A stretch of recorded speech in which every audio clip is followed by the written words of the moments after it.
Now, it is one of the most popular video games around right now, a global phenomenon played by millions of children and adults. This is Fortnite, and it's been at the centre of controversy, with some parents, teachers and health experts worried about its violence and how addictive it can be. Well, now Prince Harry is calling for it to be banned. In a scathing attack while visiting children and young people in a YMCA in London, the Duke of Sussex warned parents of its negative effects. Now, he said that game shouldn't be allowed, whereas the benefit of having it in your household. It's created to addict, an addiction to keep you in front of a computer for as long as possible. It's so irresponsible. And he took a swipe at social media platforms too, saying it's more addictive than drugs and alcohol. And it's more dangerous because it's normalised and there are no restrictions to it. So is he right? Are there links between gaming and the mental health of children and young people? Well, let's speak to Alan Boiston. Now, he's a gamer and a gaming journalist. And also with me is Professor Andrew Przybylski, who's from Oxford University and who's carried out extensive research into the effect of playing video games. Good evening to you both. Yeah, I want to pick up with you, really, Professor Andrew. What did you think about what Harry had to say in terms of what you found in your research? Yeah, well, I think it makes a lot of sense, from a common sense perspective. I think that kind of parents and people who are involved and care about kids have kind of been fed a very steady diet of fears and hopes about technology. And so I think that, speaking off the cuff, what he had to say makes sense. But scientifically, there's really not a lot there. We've done dozens of studies. We looked at data from literally tens of thousands of British young people and the kind of connections between technology and addiction and technology and well-being. They're inconsistent, and they're really not something that you'd want to make a kind of a blanket ban based on. Gosh, that's so interesting. I mean, what have you seen as a gamer yourself and as a journalist, and playing with other people, hearing from other people talking about their relationship with games? I think he's got a point. I think that I think everything's about a popularity contest when it comes to social media. It's numbers, it's likes, it's subscribers. I think people get fixated on something. I think when it comes to gaming, I think it's important to note he highlighted Fortnite as a key title there because, Fortnite is built on microtransactions, which is a whole different level.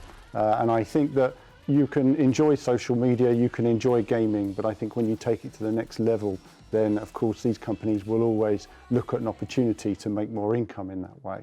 And I think that in terms of addiction, I think that if it becomes a key part of your life, then it almost becomes like an urgency. You need to look at your phone, you need to interact, you need to be developing yourself either as a gamer, as a score, beating somebody, or beating somebody on social media in terms of your overall popularity. I mean, it's very interesting, your research, Andrew, because when you look at the effects of social media on adults, young people's mental health, it's also inconclusive as well. But just because the research might not be showing there are issues, people's lifestyles and what's going on in people's lives surely could be evidence enough. So you're seeing sometimes relationships break down. So I think divorce online.co.uk last year found around 200 people when they said they were going to divorce, they cited how much games they were playing, including Fortnite, as one of the reasons why they're breaking up. So there's two things that you have to consider here. Because most of the population actually plays games, it's 96% of under 18s and upwards of 60% of middle-aged people, actually. Anyone who has problems in their day-to-day lives, they'll also likely be a gamer in some way, whether they know it or not. So it's a bit like asking, we've noticed a lot of people are wearing socks. Maybe socks are to blame. But that's not to say that there isn't absolutely a lack of corporate responsibility here. 50 years ago, if I as a psychologist was worried about what was happening in play among children, I could go to a playground, I could go to a school, I could observe behavior directly. What's happening right now on social media platforms and in these gaming contexts, it's almost like play has been made proprietary. So play is locked away. So I, as a big data researcher, I actually have no access to that. I can't send investigators into Fortnite to collect useful data. But what about the World Health Organization? They've also likened the addiction you can have to games to gambling. Is the World Health Organization wrong? Yes, they are wrong. So, you know, we've done studies with over 15,000 young adults in the UK on gaming addiction. And we find that the rates are much lower than what we find with gambling. And we don't find, like, if someone's in a tough spot in their lives, they're much more likely to look worse in terms of their well-being and their mental health. And they're more likely to look like they're playing games out of a sense of compulsion, not feeling like they're kind of playing because they feel like they want to, but playing because they feel like they have to. But the question from like from an epidemiology perspective or from a medical perspective is this where we want to actually put our treatment? You know, we can't cure everything. We need to triage this. And so is this a symptom of something bigger that's going on, or is this a cause? And so that's where the WHO has made a mistake. Yes. They think it's a cause. Sorry. What do you think? Well, I think that, well, gaming itself is fine. Anyone can play games. You can play games a lot. That doesn't mean you're addicted to games. But I think that in terms of the gambling link, I think it's important here, because using social media and enjoying it is one thing. Then saying, I'm going to pay advertising on Instagram every month, suddenly you're investing in social media. Something like Fortnite is a different game in the sense that it's constantly urging you to buy this or buy that. And these aren't just £2 or £3, these are £20 packs. Because the game itself is free, but there's these add-ons and these in-game extras to help you. That's right, and that ties directly into the same sort of, I guess, the same sort of wiring as a gambling addiction to an extent. But, you know, and I feel that it's also the fact that Prince Harry's comments are that it's marketed to young people predominantly as well. It's marketed to essentially a vulnerable audience that are, you know, and I think that are easily influenced in that way. And I think that's a really important part of what he's saying there.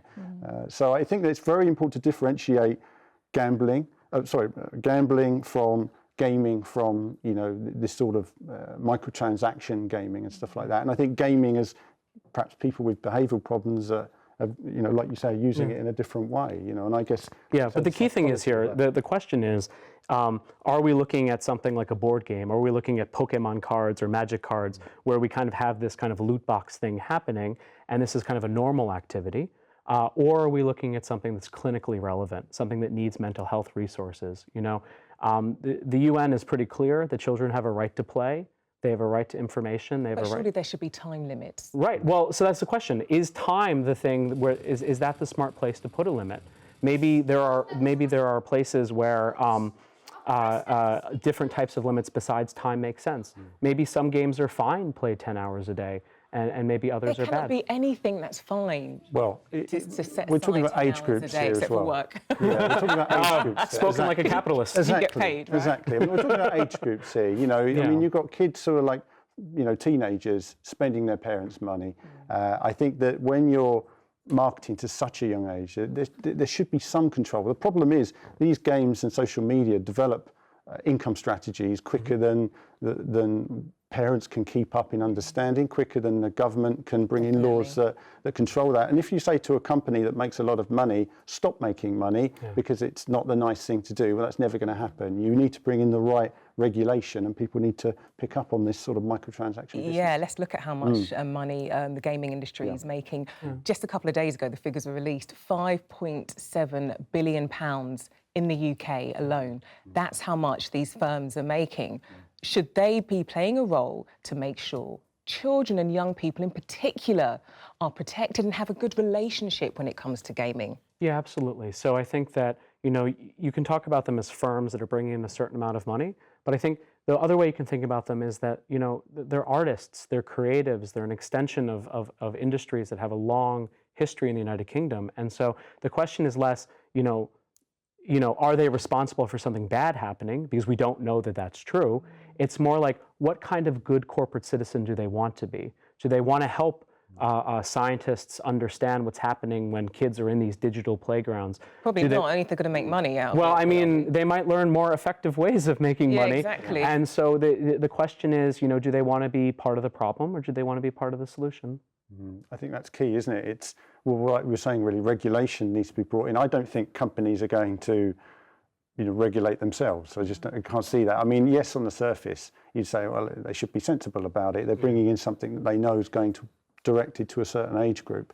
But I do feel that that's a core area, like you say, where Prince Harry's picked up on specifically, in the sense that You know, you've got, and I will say social media is slightly different because you have normal social media that we all have. We all probably have days when we wish it didn't exist and it feels like a second job.